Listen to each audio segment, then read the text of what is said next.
But he texted anyway. Within minutes, he got a reply with an address, just one neighborhood over. No other info. It was a duplex tucked at the end of a potholed street. Every yard on the block was overgrown, the kind of place where porch lights stayed off and window blinds stayed shut. Still, he was here for furniture, not neighbors. And when he saw the front door slightly ajar, he figured they must already be gone. Inside, the house was quiet. Dead quiet, but also empty. No couches, no espresso machine, no bedroom set. Just a single wooden chair in the living room and an old mattress in one of the upstairs rooms. He called out, expecting to hear footsteps, maybe someone yelling down from upstairs, but nothing.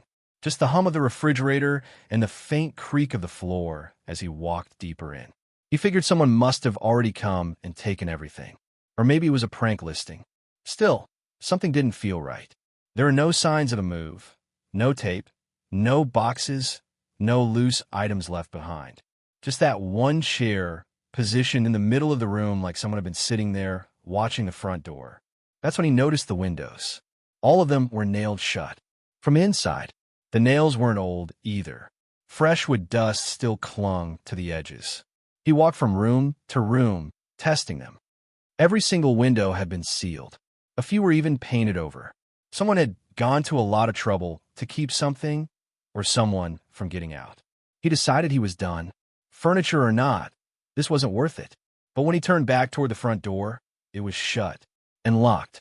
He hadn't touched it, hadn't heard it move, but now the deadbolt was twisted tight. He called the police anyway, not because he thought they'd find anything, but because someone else might see a similar post and fall for it. When officers checked the house, it was once again empty. But the chair and mattress were still there. So was the cell phone, still softly playing the same song. What disturbed them most, though, was what they found in the walls. There were signs someone had been living inside them. Blankets stuffed behind drywall. Water bottles. Even holes carved into the plaster near the floorboards. Perfectly shaped for someone to watch from inside without being seen. No one was ever caught. And no new listings ever appeared from that number again. But every now and then, someone in that neighborhood reports music coming from inside that house. Even though it's been vacant for years, she was 26, working 2 jobs, and trying to help her 19-year-old sister get her first car before the fall semester started. They didn't have much money, but after days of searching Craigslist, she found something that felt like a miracle. A 2011 Toyota Camry, only 67,000 miles, clean title, $2,500 flat. Too good to be true? Maybe. But the pictures looked legit. The seller claimed it belonged to his late wife, and he just wanted it gone. His messages were brief and oddly formal. And when she called to ask a few basic questions, his answers were even shorter. Yep. Clean. Cash only. Before sunset. I don't do after dark. She didn't like the way he said that last part. But the price was too tempting, and the car looked perfect for her sister. Safe, reliable, nothing flashy. Just what they needed. She asked her friend Mandy to come with her, just in case. The address was way out past the edge of town, a winding 2-lane road that eventually turned to gravel. By the time they arrived, the sun was already starting to dip behind the trees. There was no car out front, just a battered trailer home and a large, detached garage behind it. The windows on both buildings were covered with dark plastic from the inside. They almost turned around, but just as she put the car in reverse, the front door creaked open. An old woman stepped out, dressed in a long skirt and stained flannel shirt, her white hair tied into a bun that seemed too tight for her weathered face. She smiled, but not with her eyes. "You here for the Camry?" she said in a low voice. "It's out back, in the garage." Something about her tone made the woman hesitate. "Your husband listed it." "He's not home," the woman replied. "But you can look at it." They exchanged a quick glance, then followed her down a gravel path toward the garage. The building was big, with warped wooden walls and a rusted metal door. The moment they stepped inside, a thick, chemical smell hit their noses. Not gas, not oil, something rotting and sterile at the same time. The inside was dark, lit only by a single flickering bulb. There were cars, maybe 4, all covered with large plastic tarps. But there was no sign of the Camry from the listing. What there were tools, dozens of them, hung neatly on the walls.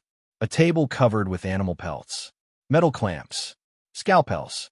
Dozens of jars lined the shelves, cloudy liquids, some floating with what looked like eyes or organs.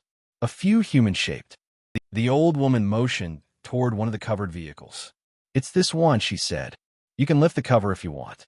Her friend Mandy grabbed her arm hard. "No," she said softly. "We're leaving." "No need to be rude," the woman croaked.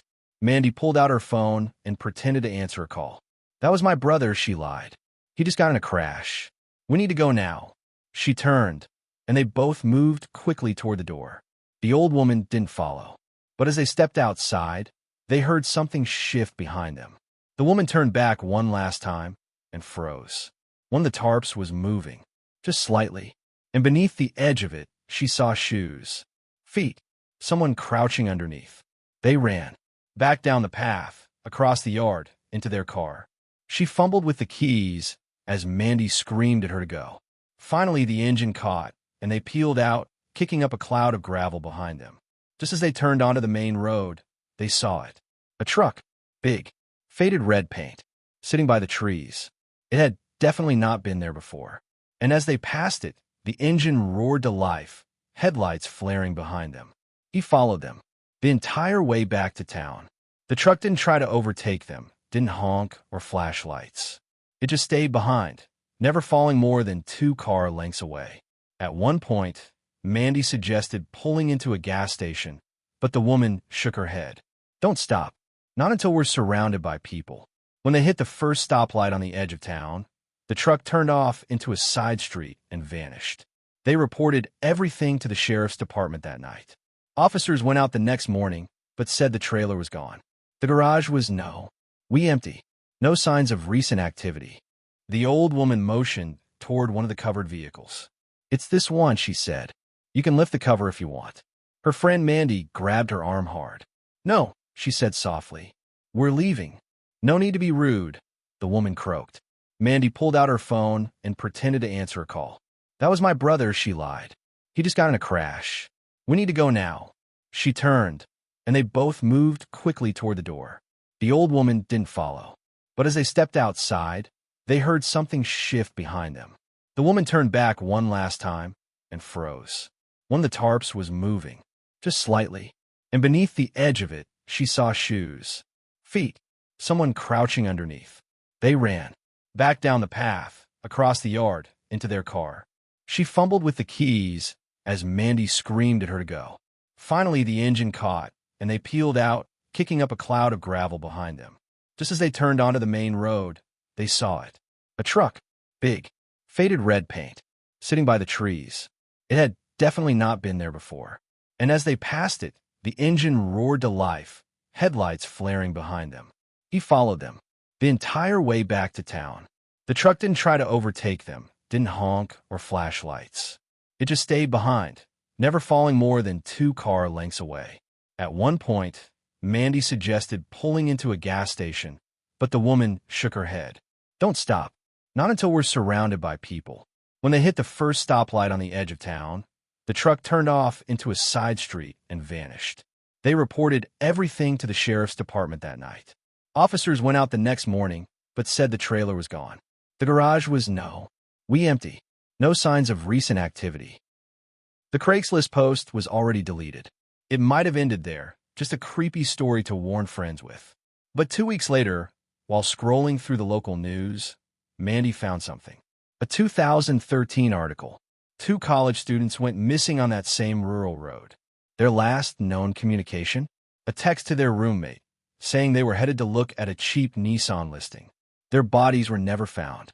He was 18, working part-time at a movie theater and saving every cent for college. When his old phone finally died, he didn't have the money for a new one. So he turned to Craigslist. After a few sketchy listings, he found a guy selling a blue iPhone 5C, decent condition, no cracks, $120 flat. The seller was polite over text, even offered to meet at a grocery store parking lot during the day. Public place. Seemed safe enough. The guy looked normal. Hoodie, ball cap, smile a little too wide. He talked fast, said he was upgrading and just wanted the phone gone. Kept insisting, it still works great, like new. They tested it out on the spot. The phone turned on. Screen looked fine. A few minor scratches. Battery seemed okay. He paid in cash, the guy left, and that was that. For the first few days, everything was fine. The phone worked. No weird glitches. No red flags. Until the airdrop requests started, that they'd pop up randomly. Sometimes at school, sometimes on the bus, once in a Starbucks. Just a default iPhone name, iPhone. Sometimes paired with strange photos, blurry hallways, empty parking lots, the back of someone's head. None of them were familiar. None of them made sense. Then, a few days later, he got a message on Instagram. Is this the guy from Craigslist? It was from a girl he didn't know. Then another. Then another. All different accounts. All asking about the phone. All referring to him like he was the seller. At first, he brushed it off. Thought maybe the guy he bought it from had recycled his number or something. But then a man came into the theater while he was working the ticket counter. He was tall, middle-aged, quiet. Didn't buy a ticket. Didn't say anything at first. He just stood there, watching. Then he stepped forward. I want a phone back, he said. The teen froze. What? The man's eyes didn't blink. The blue one. You have it. A manager came over, asked if there was a problem. The man turned and left without another word. That night, while trying to shake it off, his phone rang. Unknown number. He almost didn't answer, but curiosity won. He picked up and was met with silence. No breathing. No static. Just a weird emptiness. Then he saw the screen. The caller ID photo.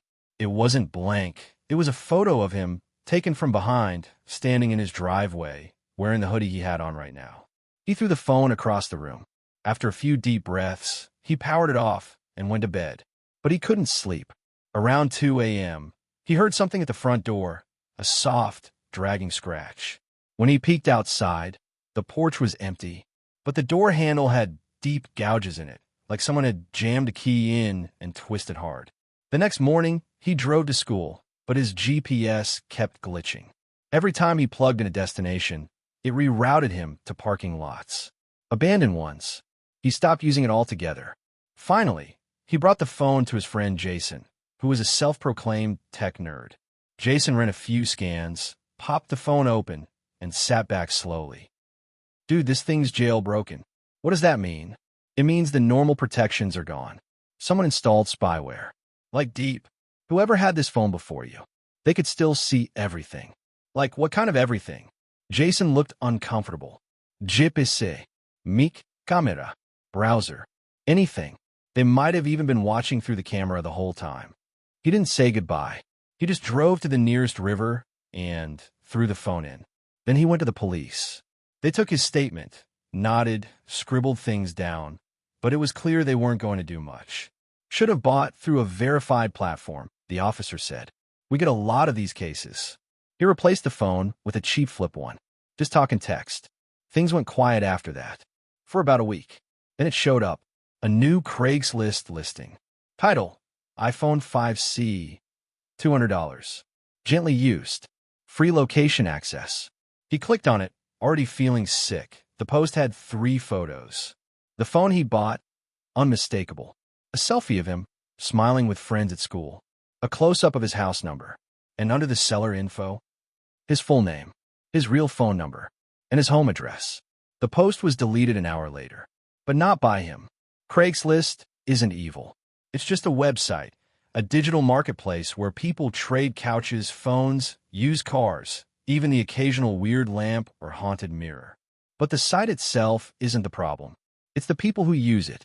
Every time you agree to meet someone from the internet, you're making a quiet little gamble. You're hoping they're who they say they are. You're trusting that the story they told, why they're selling what they're selling, is real. Craigslist. Facebook Marketplace. OfferUp. To most people, these places are just online garage sales, a way to get a cheap couch, a used phone, maybe even a car if you're lucky.